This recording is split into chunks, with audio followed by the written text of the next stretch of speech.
অদৃশ্য শক্তি দিয়ে মানে অদৃশ্য ছুরি দিয়ে আমার বুকের ভিতর ফকাত ফকাত করে তুমি মারতেছো, এটা কি তুমি ঠিক করতেছো সুরিতা? আমি আমি তোমাকে ছুরি দিয়ে আঘাত করতেছি না। আমি জয়নাল ভাইয়ের সামনে বুক উঁচা করে বলতে পারবো তোমার আমার ভালোবাসার কথা। তার ছোট বোনের সাথে প্রেম ভালোবাসা করা তো আর কোনো অপরাধ হইতে পারে না। যাকে মন দিয়েছি তার জন্য তো সব করতে পারি। তোমার জন্য দরকার হলে অনন্তকাল, অনন্ত যুগ, অনন্ত নক্ষত্র রাত পাড়ি দিতে পারি। ওই গুলজার চেয়ারম্যান তোমাকে বিপদে ফেলানো ষড়যন্ত্র করতেছে। গুলজার চেয়ারম্যান ষড়যন্ত্র করতেছে এটা শুনে কি মনে করতেছে আমি ভয় একালে কুকড়ে যাবো? ওরে বুকা, তার আগে আমি এই জয়নাল ওর নামে মামলা টুকে দেবো। সমস্যাটা হলো আমার নিজের। আরে কি হয়েছে আমার খুলে ক দেখি। তোরে দেখে তো মনে হইতেছে তুই সুস্থ স্বাভাবিক, কিন্তু তোর কথাবার্তা এরকম লাগতেছে কে?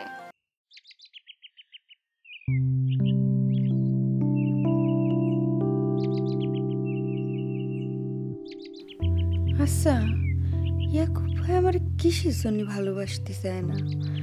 আমি তো কোনো দিকে দেখতে শুনতে খারাপ না, তাহলে পরে সে কিসের জন্য আমার ভালোবাসে না? নাখোশ করেই বা দেয় কিসের জন্যে?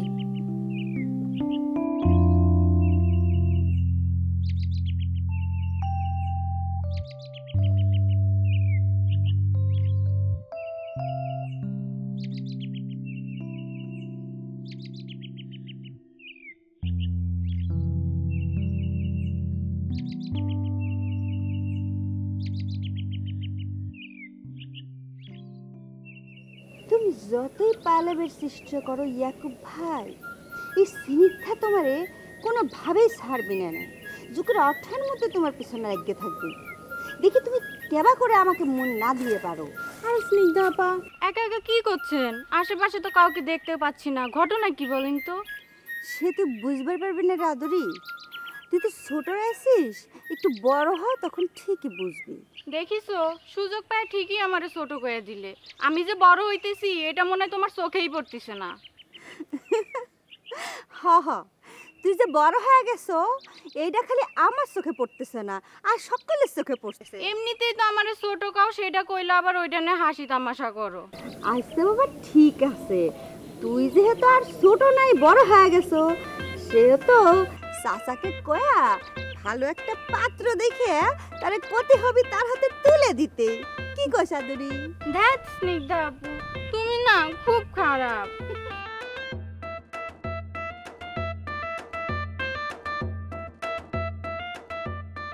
চাচা, খেলা কইলে উল্টো দিকে মন নিচ্ছে। জয়নাল এক সাইজটা করবে চাই, এখন নিজেরা কেস খেয়ে যাচ্ছি। কিরম নিজেরা কেস খেয়ে যাচ্ছি? আর কবেন না, ওই রাজার দোকানে চা খেয়ে যাচ্ছিলাম, কিন্তু ওখানে জয়নাল বসে বসে আপনার নামে যে সমস্ত কথাবার্তা করছিল সেটা শুনলে মনে করেন যে যে কোনো মরা মানুষ খাড়া হয়ে আসবে। আমি চাচা আপনাকে এই কথা আগেই বলেছিলাম, জয়নালের যদি শাস্তা করা না যায় সে আপনার দিকে আঙ্গুল তুলবে। আজকে সেই কাজটাই হইল। হ্যাঁ, ওরে কাজটা কি হয়েছে কি করেছে সেটা আমরা খুলে কবি তো, না খুলে বুঝবো কেন করি? সে কথা যদি আপনি শোনেন তাহলে ওই চেয়ারে বসে থাকতে পারবো না, আপনার মাথা হিট হয়ে যাবে। মানে হয়েছে কি চাচা, মানে এমন একখান কথা কেবা করে আপনার সামনে কই, মানে বিবেকে ভাবতেছে। ওরে কইবেন না বলে লাইসেন্স কি যদি আমার কাছে হজর ছাড়া সেটা কবি তো আগে দিনা কবির পারবি সে কোটি আসিস কিছুর জন্য। চাচা, জয়নাল আপনার চাল চলে পড়েছে। মানে আপনি তো গ্রামের চেয়ারম্যান, ত্রাণের চালটা আপনি সরাইতে পারেন, এটা আপনার অধিকার। হ্যাঁ হ্যাঁ চাচা, মানে ওটাকে কিন্তু খায়রুল ঠিকই করছে। মানে এই যে ত্রাণের চাল সরকারি বরাদ্দ, এটা তো সরানোর একটা মৌলিক অধিকার করলাম আপনার আছে, এটা কিন্তু চুরির মধ্যে পড়ে না। তাই বলে জয়নালের মতো একখান সওয়াল সেইটাকে চোর কবি কেবা করি? কথা তো ঠিকই কয়েছে, ওর কত বড় কলজা। আপনার মতো সৎ যোগ্য চেয়ারম্যান এসে চোর ক্ষতি ভয় পায় না। একটা কথাই আছে না, দুই প্রকার পাখা গজায় মরিবার তরে। ওই বদিরে সাল জয়নাল, ওর কিন্তু মরম বাঙ্কা গজাই গেছে, মরার পাখা গজাই গেছে, ও কিন্তু উড়িয়ে বেড়াচ্ছে। দেখবি বিজ্ঞান শুরু ঘুরে বেড়ায়, ও কিন্তু সাপের লাজে পা দিছে। ও সাপের লাজে পা দিছে, গুলজার চেয়ারম্যানের চরিত্র হরণ চেষ্টা করতেছে করতেছে।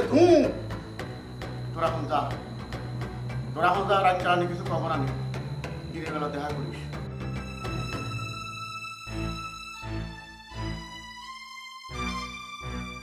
জয়নালের মা, জয়নালের মা, তোমাকে এমন দেখাচ্ছে কিসের জন্য? কি হয়েছে? শরীর খারাপ করেছে? তোমার ছেলে জয়নাল তো বীরের মতো কাজ করেছে। ও আল্লাহ, তাহলে পরে তো তোমার খুশি হওয়ার কথা, তুমি মন খারাপ করে আছো কিসের জন্য? না, আমি তো খুশি, আমি মহা খুশি। তোমার ছেলে বীরের মতো কাজ করেছে, আমি খুশি হব না? আমি খুশি, মহা খুশি। জয়নাল কি আবার অকাম কুকাম করিছে? সে নাকি কালকে কায়সারের ছেলে রাজুরে ইচ্ছে মতো বাড়িছে। এই নিয়ে গ্রামের মানুষের মধ্যে তো একটা তোলপাড় শুরু হয়ে গেছে। আচ্ছা থাক, তুমি এসব নিয়ে মাথা গরম করো না। এসব নিয়ে মাথা গরম করলে কিছু হবে সেটা তো ভালো করেই জানো। তোমার আরো শরীর খারাপ করবে না। হানিফ, হানিফের মতো মানুষ আজ রাস্তায় আমারে ধরে অনেক কথা শোনাইল, আমি কোনো জবাব দিতে পারলাম না। মা, আমার এই জয়নালের কারবার থেকে এক এক সময় মনে হয় এই বাড়ি ঘর ছেড়ে আমার যেদিকে দু চোখ যায় চলে যায়। আমার আর সংসার বাড়ি ঘর কিছু ভালো লাগে না। তুমি এসব কি করছো? হ্যাঁ, বাদ দাও তো, এসব নিয়ে তুমি মাথা গরম করো না। চলো, তোমার প্রেশার বাড়বি না, ঘরে আসো।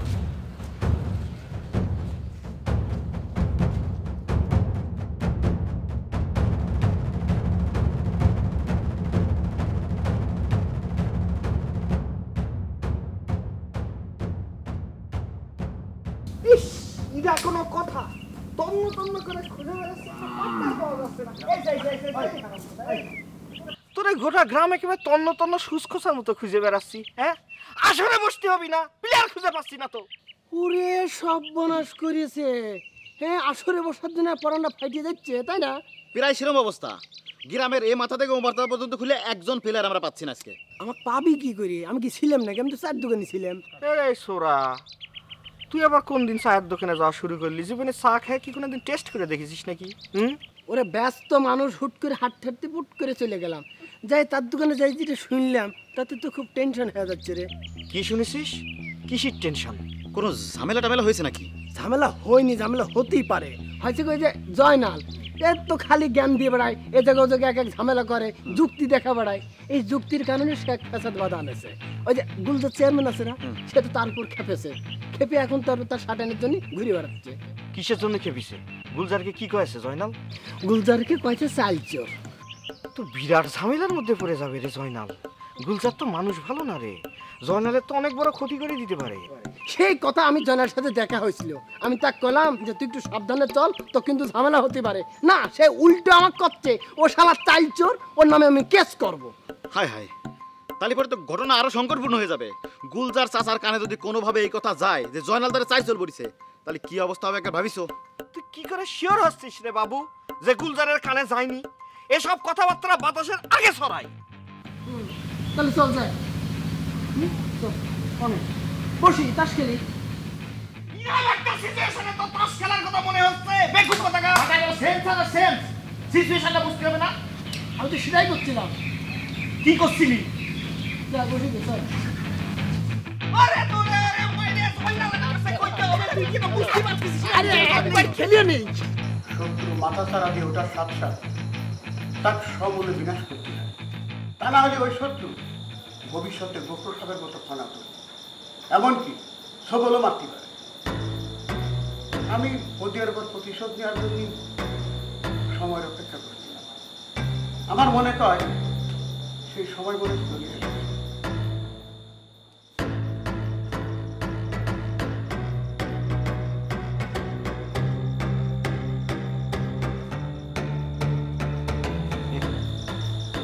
চাচা, সেই সময় এবং সুযোগ এই দুটোই কইলেন আপনি অনেক আগে পেয়ে গেছিলেন, কিন্তু সেটা আপনি কাজে লাগালেন। একটু ভাবে দেখেন চাচা, আপনি যখন চেয়ারম্যান হইলেন ঠিক ওই সময়টাই আপনি যদি বৌদি চাচা একখান কঠিন শাস্তি দিয়ে দিতেন, তাহলে কইলেন শাস্তিটা পাওয়া যেত, কিন্তু আপনি সেটা করেন না।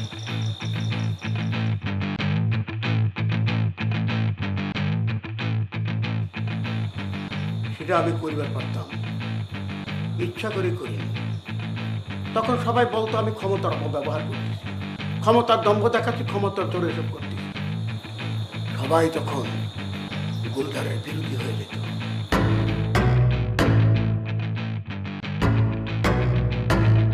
আমি সিদ্ধান্ত নিয়েছি যে আমি বদির সওয়াল ওই জয়নালের এই গেমটা সাকসেস করবো। কাটা দিয়ে আমি কাটা তুলব।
করবি কোন ঘটনার কথা করছো আমি তো বুঝতে পারতেছি না। এক সর লাগাই দিবা না। হ্যাঁ তুমি কিছু বুঝতেছো না। রাজুক মারতে গেছিস কিসের জন্য? ও রাজু, আরে এই কেস তো আলাদা কেস, এটা তো আমার আর রাজুর গল্প। এই গল্পের মধ্যে আব্বা ঢুকতেছে কিসের জন্য? রাজু আমার সাথে ফাউল করেছে, সে ফাউলের বিনিময়ে তারা আমি সর সাপোর্ট দিয়েছি, সেটা আমার আর তার একটা গল্প। এটার সঙ্গে তো আব্বার কোনো ফাংশন নেই। না মানে আমার কথা হচ্ছে আব্বারে যে বেশি কথা বলবে মানুষ, তার জন্য তো একটা কানেকশন থাকা লাগবে। যে গল্পটা আমার সঙ্গে ঘটেছে সেই গল্পে তো আব্বার কোনো কানেকশন নেই, কোনো এন্ট্রিও নেই। তাহলে কী জন্যে আব্বা সেই গল্পের ভিতরে ঢুকবে? গল্পের ভিতরে ঢোকার পরে সেই গল্প শুনে তোমার কান এসে ঝালাপালা করবে, সেই জিনিসটা তো আমার মাথার মধ্যে ঢুকতেছে না। আমা আরে আমার কথার উত্তর না দিয়ে কোন যুক্তিতে চলে যাচ্ছে আমি বুঝতে পারতেছি না। কোন যুক্তিতে তুমি আমার উপর রাগ করতেছো? আমার তো সেটাই ঢুকতেছে না মাথার ভিতরে।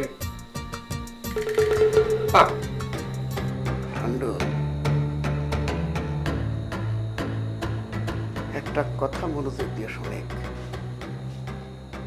গ্রামে সার্কুলার করে দিবি জয়নাল চেয়ারম্যানকে একটা বাজে কথা কইছে। চেয়ারম্যান তার জন্য খুব অপমানিত হয়েছে আর ক্ষুব্ধ হয়েছে। আর এই কথা যদি জয়নালের পরিবারের কানে যায়, পরিবার থেকে জয়নালকে চাপ দিবে, তাতে জয়নালও ভিতর সন্তুষ্ট হয়ে পড়বে।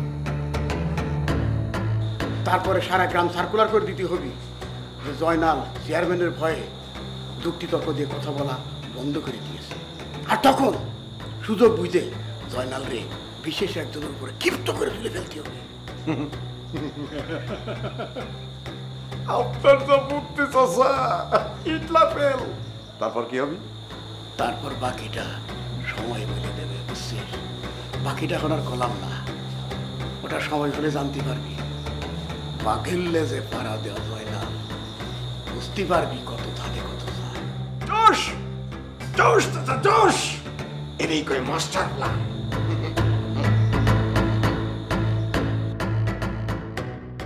জয়নাল ভাই, তুমি কেন যে এত পাগলামি করো? মাঝে মাঝে মন চায় সব কিছু ছেড়ে দিয়ে আমরা একা একা থাকি। যে আমার কোনো কথাই শোনে না, যে বারবার আমার কথা দিয়ে কথার বর খেলাপ করে, তার সাথে সম্পর্ক আমি রাখবো কি জন্য? কিন্তু তোমার মনের মধ্যে না একটা সরলতা আছে, সেটা আমার ভীষণ টানে জয়নাল ভাই। অন্য সব মানুষ তোমার মধ্যে না যা দেখতে পায় না, আমি শুধু সেটা দেখতে পাই। তাই এত কিছুর পরও আমি মনরে বুঝাই, তোমার সাথে ঘর করার আমি স্বপ্ন দেখি। কত মানুষের যে কত ধরনের বদ অভ্যাস থাকে, কেউ চুরি করে, কেউ নেশা করে, কেউ অন্যের সম্পদ লুট করে, কেউ অবৈধ ব্যবসা করে, কেউ ক্ষমতারে কাজে লাগিয়ে জনগণের হক মেরে খায়। সেসব কথা ভাবতে গেলে তুমি তো তাগর থেকে অনেক ভালো জয়নাল ভাই। তাতে কি, আমি তোমারে ভালোবেসে এই খারাপ অভ্যাসটাও বদলে ফেলতে পারবো।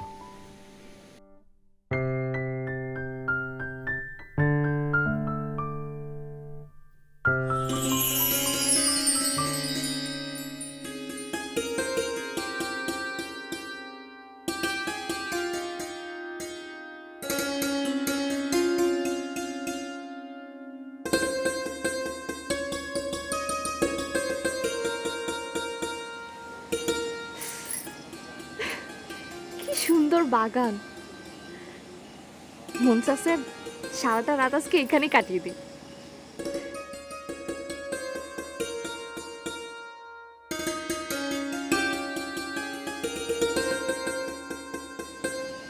কিন্তু কারো দেখতে পাচ্ছি না কেন? এই জায়গা কোনটা সেটাও তো বুঝবার পারতেছি না।